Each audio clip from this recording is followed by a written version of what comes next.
Good evening and welcome to NoorNews. Tonight, we lead with the UK's commitment to Ukraine as the Prime Minister heads to Kyiv, while in France, President Macron hails a new chapter in Saudi relations. We also track the latest on the global markets and beyond. Let's begin. British Prime Minister Burnham is set to travel to Kyiv for his first official foreign visit, a move intended to reaffirm the United Kingdom's ongoing support for Ukraine. The trip comes at a period of heightened diplomatic tension between London and Moscow. According to the BBC, the visit follows a series of stern warnings issued by the Kremlin regarding the reported use of British-supplied drones by Ukrainian forces.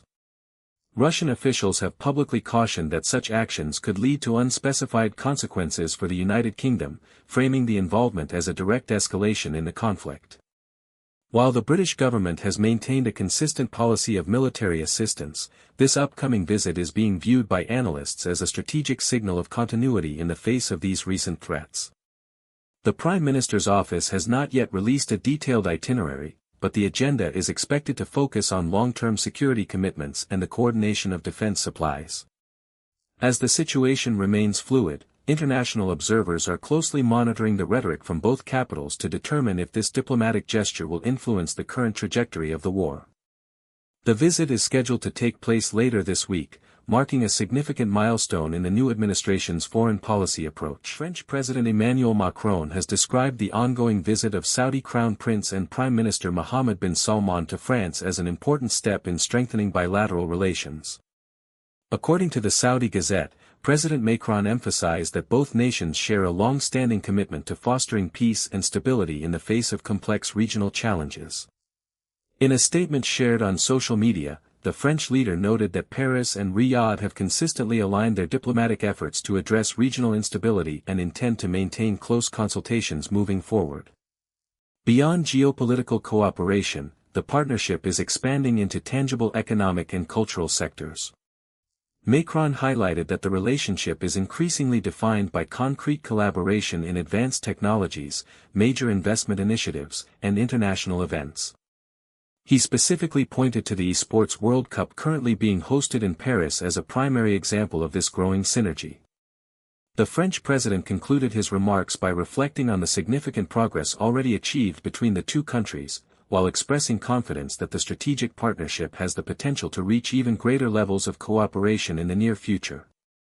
This visit underscores the deepening ties between the two nations as they seek to align their interests on both the regional and global stage. Alternative lending platforms are seeing a rapid expansion across Oman, emerging as a critical pillar for the nation's growing ecosystem of startups and small to medium-sized enterprises.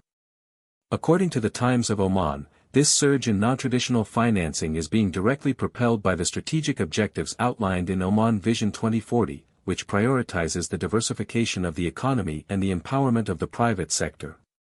Alternative lending, defined as any financial service or credit provision operating outside of traditional banking institutions, is increasingly filling the funding gap for entrepreneurs who often face stringent collateral requirements from conventional lenders. Industry analysts suggest that these digital-first platforms are providing much-needed liquidity, allowing SMEs to scale operations and innovate more effectively.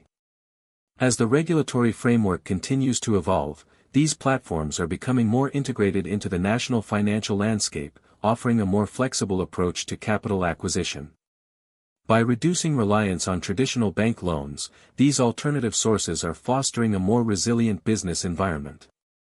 This shift is viewed as a vital component in achieving the long-term economic goals set by the government, ensuring that small businesses remain at the forefront of Oman's transition toward a knowledge-based and sustainable future. Tensions between Washington and Ottawa have escalated following the collapse of recent trade negotiations, with former President Donald Trump suggesting that Canada seeks the benefits of American statehood without the associated obligations. According to the BBC, these remarks follow a breakdown in discussions regarding cross-border commerce and tariff structures. In response to the impasse, Canadian Prime Minister Justin Trudeau announced that his government is reluctantly implementing a series of retaliatory tariffs.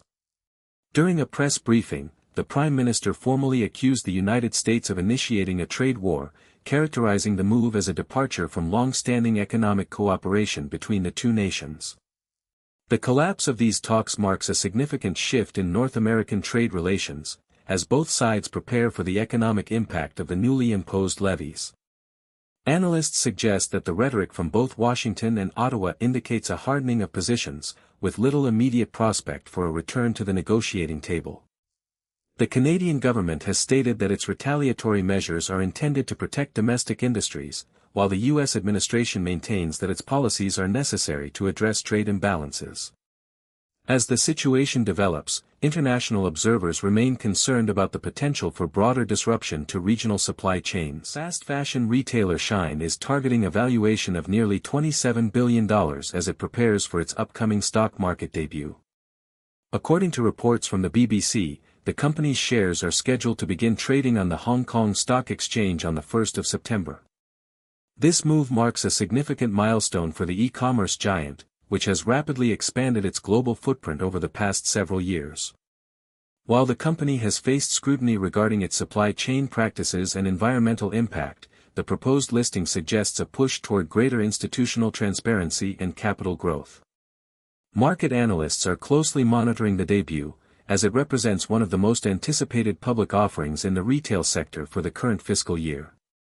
The valuation figure reflects both the company's aggressive growth strategy and the broader volatility currently seen in international equity markets. Investors will be looking to see how the firm manages the transition from a private entity to a publicly traded company under the regulatory framework of the Hong Kong Exchange. As the September deadline approaches, the retail industry remains focused on how this valuation will hold up against shifting consumer trends and increasing international regulatory pressure on fast fashion business models. A group of former Pakistan cricket captains has issued a joint appeal calling for proper medical care for the country's imprisoned former Prime Minister, Imran Khan. The signatories, which include several high-profile figures from the sport, argue that ensuring the former leader receives a court-ordered medical assessment is a matter of basic decency and humanitarian obligation. According to BBC reporting, the group emphasized that the state has a responsibility to uphold the fundamental rights of all detainees, regardless of their political standing. The appeal follows ongoing legal proceedings surrounding Mr. Khan, who has been held in custody since last year. While the government has previously stated that all prisoners are provided with necessary facilities, the former captains maintain that the specific medical evaluation mandated by the courts has yet to be adequately addressed. The group's statement serves as a public call for transparency and adherence to judicial directives regarding the health of the former premier. As of now, there has been no immediate response from prison authorities or the federal government regarding the specific concerns raised by the cricketers. The situation remains a point of contention as legal teams continue to push for the implementation of the court's medical directives. At least 30 people have been killed in the Guinean capital of Conakry after a massive mound of rubbish collapsed at a major waste site. According to the BBC, the landslide occurred following heavy rainfall, which destabilized the accumulated waste and caused it to bury several homes situated at the base of the landfill. Emergency response teams have been deployed to the site to conduct search and rescue operations, though officials have expressed concerns that the death toll may rise as crews continue to clear the debris. The landfill, which serves as the primary waste disposal facility for the city, has long been a point of contention regarding urban planning and safety standards. Local authorities have stated that the collapse has caused significant destruction to the surrounding residential area, leaving many families displaced. While rescue efforts remain ongoing, the government has launched an investigation into the structural integrity of the site and the circumstances that allowed residential housing to be established in such close proximity to the waste mound. International aid organizations are monitoring the situation as the local community grapples with the aftermath of this environmental and humanitarian disaster. Thank you for joining us for this verified bulletin, covering the most significant stories from around the globe today. We will see you next time. NoorNews, verified before published.